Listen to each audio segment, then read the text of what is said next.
August 1942. Sevastopol, Crimea.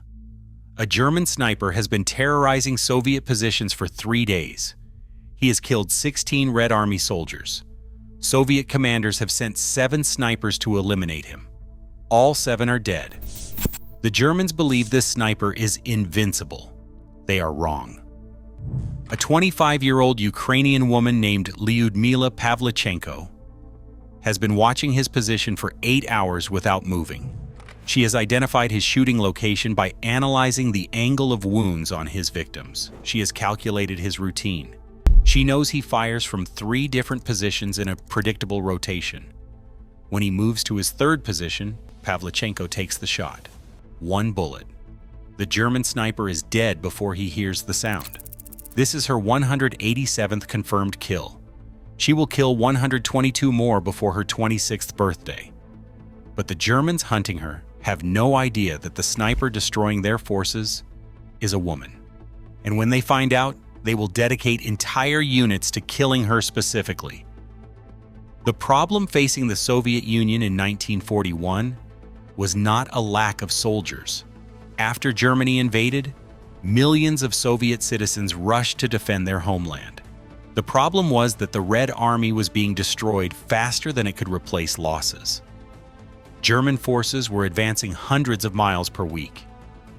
Soviet units were being surrounded and annihilated. Traditional infantry tactics were failing catastrophically.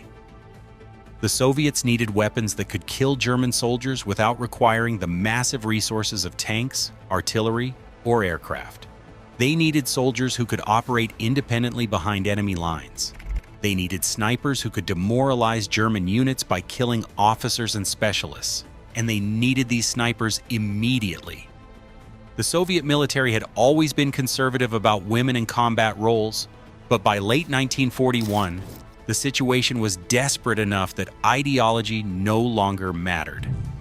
When Lyudmila Pavlichenko walked into a Red Army recruitment office in Odessa and demanded to be sent to the front, the recruiting officer tried to assign her to nursing duties.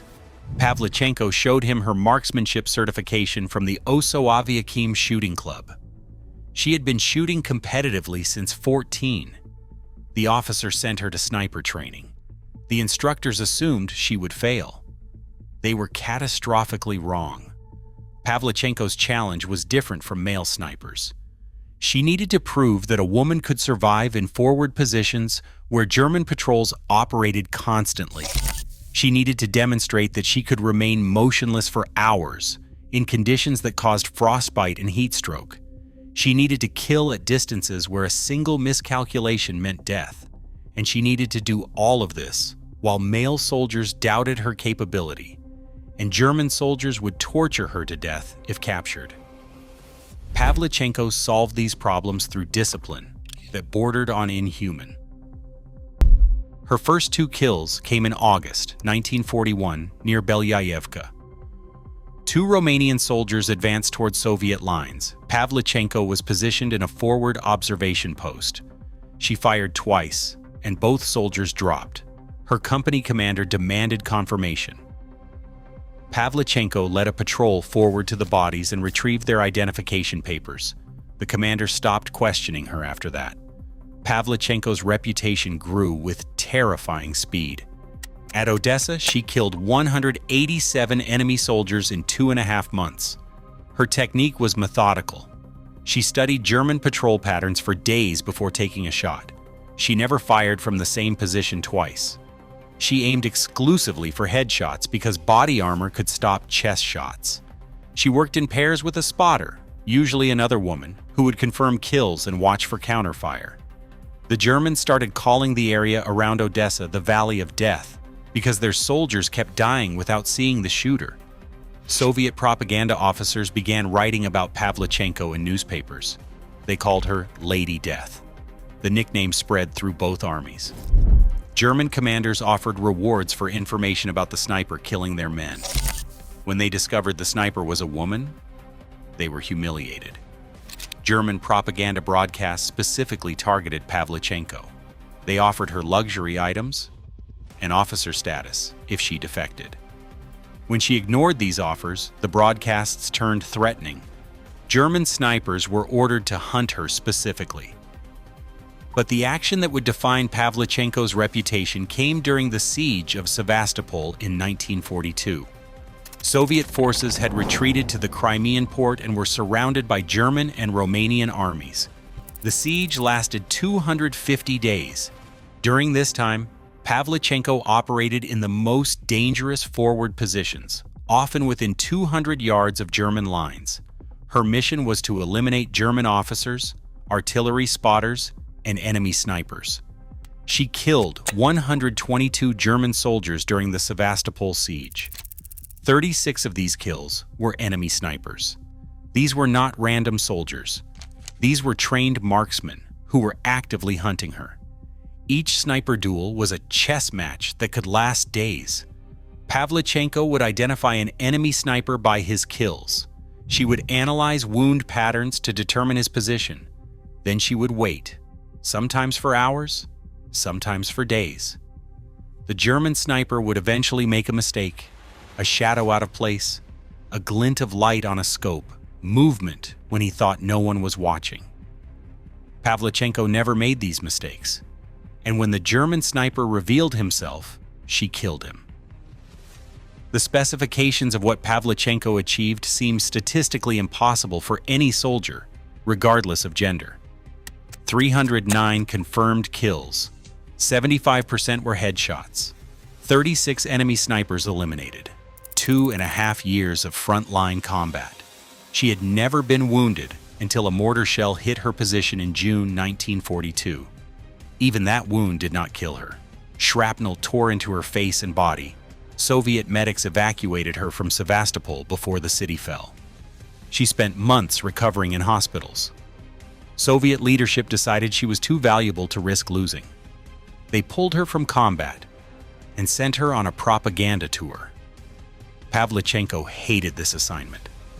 She wanted to return to the front, but Stalin personally ordered her to travel to the United States and rally support for opening a second front in Europe.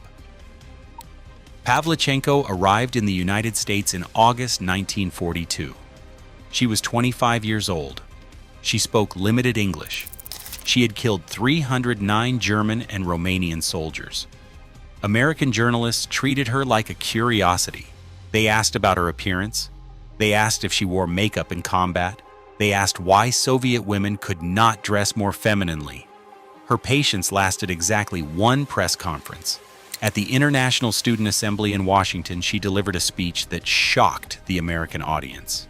She said, "Gentlemen, I am 25 years old, and I have killed 309 fascist occupants by now. Don't you think, gentlemen, that you have been hiding behind my back for too long?" The room went silent. Then it erupted in applause. American students gave her a standing ovation. The press coverage changed immediately. Newspapers stopped asking about her lipstick and started writing about her combat record. Eleanor Roosevelt, the First Lady, personally befriended Pavlichenko during the tour. Roosevelt invited her to stay at the White House. The two women formed an unlikely friendship. Roosevelt was a pacifist who believed in diplomacy.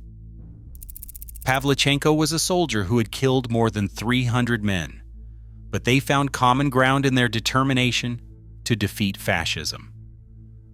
Roosevelt accompanied Pavlichenko to speaking events across the United States. Pavlichenko spoke at rallies in New York, Chicago, and other major cities. She raised funds for the Soviet war effort.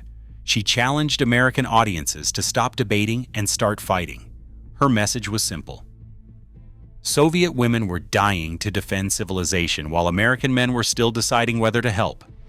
The message worked. Public support for opening a second front increased dramatically. But Pavlichenko's impact went beyond propaganda. She fundamentally changed how militaries thought about women in combat. Before Pavlichenko, female soldiers were primarily nurses or administrative staff. Pavlichenko proved that women could not only survive frontline combat, but excel at it. Her success led to expanded roles for Soviet women. More than 2,000 female snipers would eventually serve in the Red Army. The Night Witches Bomber Regiment, female tank crews, female machine gunners followed. The Soviet Union mobilized women for combat on a scale no other nation matched.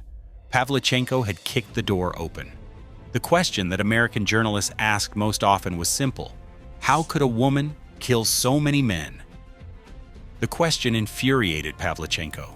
She would respond by pointing out that German bullets killed women just as easily as they killed men. Soviet women had a choice: fight or die. Pavlichenko chose to fight. But the real answer was more complex. Pavlichenko had been training for this war since childhood. Her father taught her to shoot when she was young. She joined a shooting club at age 14 and competed in marksmanship tournaments. By the time Germany invaded, she had spent 11 years learning to shoot. The Red Army did not create Lyudmila Pavlichenko, the sniper.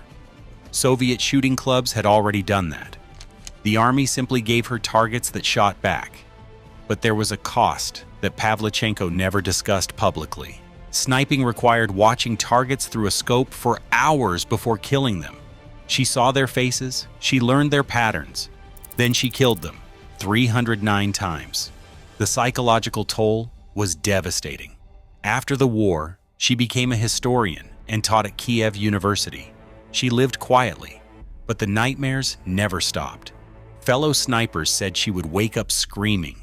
She avoided crowds and could not watch war films.